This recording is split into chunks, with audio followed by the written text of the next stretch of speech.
والضحى والليل إذا سجى ما ودعك ربك وما قلى وللآخرة خير لك. السلام علیکم ورحمۃ اللہ وبرکاتہ. محترم سامعین، سورۃ الضحیٰ بھی مکی سورتوں میں سے ہے، اور اس سورت کے اندر اللہ تبارک و تعالیٰ نے دو چیزوں کی قسمیں کھا کر اپنے محبوب صلی اللہ علیہ وسلم کو بشارت و خوشخبری دیا ہے.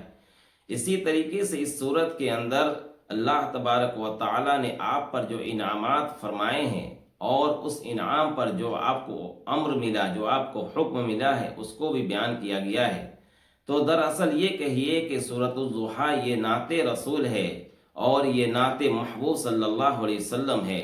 تو آج سورۃ الضحیٰ کا ترجمہ، لغوی معنی اور اس کی تفسیر پڑھیں گے. آپ حضرات سے گزارش ہے کہ سبق کو مکمل پڑھیں. سورۃ الضحیٰ کا ایک شان نزول ہے اور اس کا ایک بیک گراؤنڈ ہے.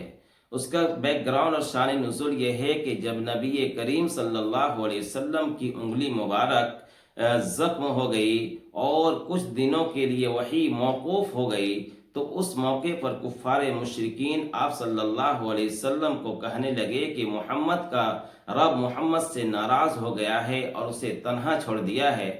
تو اس موقع پر اللہ تبارک و تعالیٰ نے یہ سورت نازل فرمائی. تو چلیے سبق شروع کرتے ہیں. بسم اللہ الرحمن الرحیم. والضحیٰ واللیل اذا سجا. والضحیٰ قسم ہے دین کے روشن ہونے کی. والضحیٰ کے معنی ہوتا ہے دین کے روشن ہونے کے، دھوپ کے تیز ہونے کے.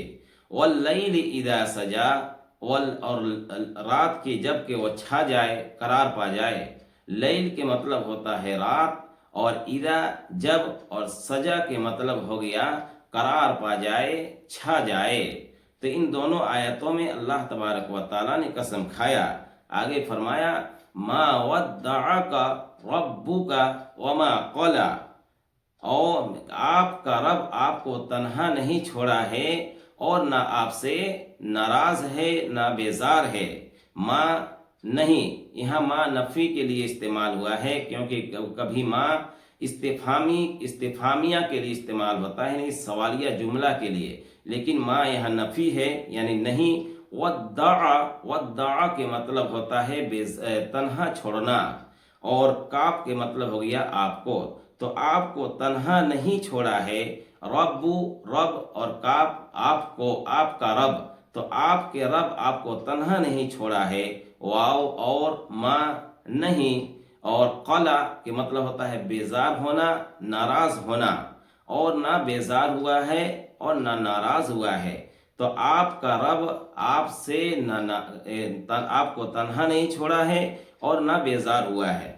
آگے کی آیت ہے وَلَلْآخِرَةُ خَيْرٌ لَكَ مِنَ الْأُولَىٰ، اور آخرت بہتر ہے آپ کی پہلی سے، یعنی دنیا سے. واو اور آخرت حقیقت معنی میں ہے، یعنی مرنے کے بعد کی جو زندگی شروع ہوتی ہے اور اپنے اعمال کا جو حساب و کتاب دینا ہوتا ہے، اسے آخرت کہا جاتا ہے. تو آخرت، اور خیرون کے مطلب بہتر. جیسے کہ اس سے پہلے ہم لوگ سورۃ القدر میں پڑھ چکے ہیں کہ سورۃ القدر میں آخرت کے معنی، یہ خیرون کے معنی پڑھے ہیں کہ بہتر، اچھا. لکا آپ کا، من سے، اولا یعنی پہلی. جیسے کہ اپنی زبان میں ہم استعمال کرتے ہیں اول، دوم، تو اسی سے ہے اولا، جس سے مراد ہے دنیا. اور آخرت بہتر ہے آپ کی دنیا سے. وَلَسَوْفَ يُعْطِيكَ رَبُّكَ فَتَرْضَىٰ، اور عنقریب آپ کا رب آپ کو عطا کرے گا، دے گا، سو آپ راضی ہو جائیں گے. واو اور سوف، عنقریب. سوفا کا مطلب ہوتا ہے عنقریب، یعنی تھوڑے دن بعد. یعطی کا مطلب ہوتا ہے دینا. اسے ہم اپنی زبان میں استعمال کرتے ہیں کہ فلاں آدمی نے عطا کیا، یعنی دیا. تو عطا یعطی سے ہے، اس کے مطلب ہوتا ہے دینا، اور کاف کے مطلب آپ کو. تو آپ کو دے گا رب، اور کاف کا آپ کا. تو آپ کا رب دے گا، سو ترضا آپ راضی ہو جائیں گے. رضا یرضی سے ہے، جسے ہم اپنی زبان میں استعمال کرتے ہیں کہ فلاں آدمی فلاں سے راضی ہو گیا. یا میری والدہ مجھ سے راضی ہو گئی، تو اس موقع پر اس کو استعمال کرتے ہیں۔ تو اس میں فرمایا کہ اور ان قریب آپ کا رب آپ کو عطا کرے گا، سو آپ راضی ہو جائیں گے۔ تو یہ 3 آیتوں میں اللہ کے رسول صلی اللہ علیہ وسلم کو بشارت و خوشخبری دی گئی۔ پہلی آیت میں یہ فرمایا کہ آپ کا رب آپ سے ناراض نہیں ہے، دوسری آیت میں فرمایا کہ آپ کی جو دنیا ہے اس سے بہتر آخرت ہے، اور تیسری آیت میں فرمایا گیا کہ آپ کو اللہ تبارک و تعالیٰ عنقریب عطا کرے گا۔ اب کیا چیز عطا کرے گا اس سے یہ خالی ہے، لیکن مفسرین فرماتے ہیں کہ اس کو عطا کرے گا اللہ کے رسول صلی اللہ علیہ وسلم جس سے راضی ہو جائیں گے، یعنی اسلام کا غلبہ پانا اور اسلام کا ترقی کرنا، یہ اللہ کے رسول صلی اللہ علیہ وسلم کا مرغوب شے اور پسندیدہ چیز تھی۔ اور جب یہ آیت نازل ہوئی تو اللہ کے رسول صلی اللہ علیہ وسلم کہنے لگے جب یہ بات ہے تو میں اس وقت تک راضی نہیں ہوں گا جب تک کہ میری ایک امت بھی جہنم میں رہے۔ تو اللہ اکبر، یہ رسول کریم صلی اللہ علیہ وسلم کی کتنی محبت ہے اپنی امت سے اور کتنی ہمدردی ہے اپنی امت سے۔ تو 3 آیتوں میں بشارت سنائی گئی۔ آگے کی آیت میں انعام کا تذکرہ ہے۔ الم یجدک یتیما فآوا، تو کیا اس نے نہیں پایا آپ کو یتیم، کیا اس نے نہیں پایا آپ کو یتیم، فآوا سو اس نے پناہ دیا، کیا لم نہیں، یجد مطلب پانا، تو کیا اس نے نہیں پایا آپ کو یتیمن کے مطلب جس کے والد بچپن میں انتقال کر گئے ہوں، فآوا تو اس نے پناہ دیا۔ تو اللہ کے رسول صلی اللہ علیہ وسلم کو اس میں انعام کیسے ہے کہ اللہ کے رسول صلی اللہ علیہ وسلم کے جو والد تھے وہ تو آپ صلی اللہ علیہ وسلم کی پیدائش سے پہلے انتقال کر گئے۔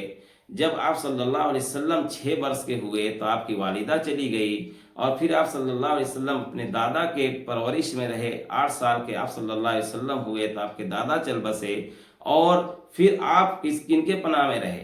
اپنے محبوب چچا ابو طالب کے پاس رہے۔ تو اللہ تبارک و تعالیٰ نے آپ کو پناہ دیا کن کے پاس؟ ابو طالب کے پاس۔ تو یہ پہلا انعام ہے۔ دوسرا انعام ہے یہ ہے کہ وَوَجَدَكَ ضَالًّا فَهَدَى، اور اس نے آپ کو پایا بے خبر، فَهَدَى سو اس نے ہدایت دیا، صحیح راستہ بتایا۔ واو اور وجدہ پانا، اور ضالن مطلب ہوتا ہے بے خبر۔ ضالن کا اصل معنی ہوتا ہے گمراہ ہونے کے، لیکن یہ رسول اللہ صلی اللہ علیہ وسلم کے جانب منسوب ہے، اس لیے اسے کہیں گے بے خبر۔ اور اس نے آپ کو بے خبر پایا، سو فہدا، ہدا کے مطلب ہو گیا ہدایت دے دیا، اور ہدایت دینا یا راستہ بتانا۔ تو اللہ کے رسول صلی اللہ علیہ وسلم پر دوسرا انعام یہ ہوا کہ اللہ کے رسول صلی اللہ علیہ وسلم کو نبوت ملی اور شریعت ملی۔ تو اس شریعت کی وجہ سے اللہ کے رسول صلی اللہ علیہ وسلم کیا ہو گئے؟ صحیح راستہ پائے اور صحیح راستہ دکھائے بھی۔ یہ دوسرا انعام ہے۔ اور تیسرا انعام ہے وَوَجَدَكَ عَائِلًا فَأَغْنَىٰ، اور اس نے آپ کو پایا مفلس، سو اس نے غنی کر دیا، مالدار بنا دیا۔ واو اور وجدہ پانا، آپ کو، اور اس نے پایا آپ کو عائلن کے مطلب ہوتا ہے مفلس، نادار، غریب، اور اس نے پایا آپ کو مفلس، فاغنا سو مالدار کر دیا۔ غنی سے ہے، جسے ہم اپنی زبان میں بھی کہتے ہیں، جس آدمی کے پاس مال و دولت کی کثرت ہوتی ہے تو ہم اسے کہتے ہیں کہ فلاں آدمی غنی ہے، مالدار ہے۔ تو اس آیت کا تیسری آیت میں جو انعام کا تذکرہ ہے وہ اس طرح سے کہ جب اللہ کے رسول صلی اللہ علیہ وسلم کی شادی حضرت خدیجہ رضی اللہ تعالی عنہا سے ہوئی، تو حضرت خدیجہ رضی اللہ تعالی عنہا مکہ کے مالداروں میں شمار ہوتی تھی، تو ان کا سارے مال آپ صلی اللہ علیہ وسلم کے لیے ہو گئے، اور آپ صلی اللہ علیہ وسلم کیا ہوئے؟ مالدار ہو گئے۔ تو 3 آیتوں میں آپ صلی اللہ علیہ وسلم پر جو انعامات ہوئے ہیں ان کا تذکرہ ہے۔ اب 3 جو انعام ملے ہیں 3 آیتیں، تو پھر 3 طرح کا آپ صلی اللہ علیہ وسلم کو حکم ملا۔ پہلا حکم یہ ہے کہ فَأَمَّا الْيَتِيمَ فَلَا تَقْهَرْ، سو جو یتیم ہو تو فَلَا تَقْهَرْ، آپ اسے مت دبائیے، یتیم، تو یتیم کا تو پتہ ہی ہے کہ جس کے والد بچپن میں انتقال کر گئے ہوں تو اسے یتیم کہا جاتا ہے۔ فلا لا مطلب نہیں، اور تقہر کے مطلب ہوتا ہے دبانا، یعنی اپنی زبان میں کہہ سکتے ہیں کہ قہر ڈھانا، جسے ہم اپنی زبان میں بولتے ہیں فلاں آدمی بہت قہر ڈھا رہا ہے، تو اسی طریقے سے فلا تقہر، تو آپ مت دبائیے۔ یہ پہلا حکم ہے۔ دوسرا حکم ہے کہ وَأَمَّا السَّائِلَ فَلَا تَنْهَرْ، اور جو سائل آئے یا جو سائل ہو، مانگنے والا ہو، فلا تنہر، تو آپ مت جھڑکیے۔ واو اور اما السائل یعنی مانگنے والا، فلا تو لا نہیں، تنہر تو جھڑکنا یعنی مت جھڑکیے۔ اور تیسرا حکم یہ ہے کہ وَأَمَّا بِنِعْمَةِ رَبِّكَ فَحَدِّثْ، اور اپنے رب کی نعمت پر اور اپنے رب کے احسان کو فحدث بیان کیجئے، یعنی جو اللہ تبارک و تعالیٰ نے جو آپ پر انعامات کی بارش کی ہے اس کو بیان کیجئے۔ واو اور بنعمتی، نعمت، ربی رب، اور کا آپ کا، اور آپ کے رب کی احسان کی، فحدث، حدیث کے مطلب تحدیث سے ہے، جس کے مطلب ہوتا ہے بیان کرنا، تو اس کو بیان کیجئے۔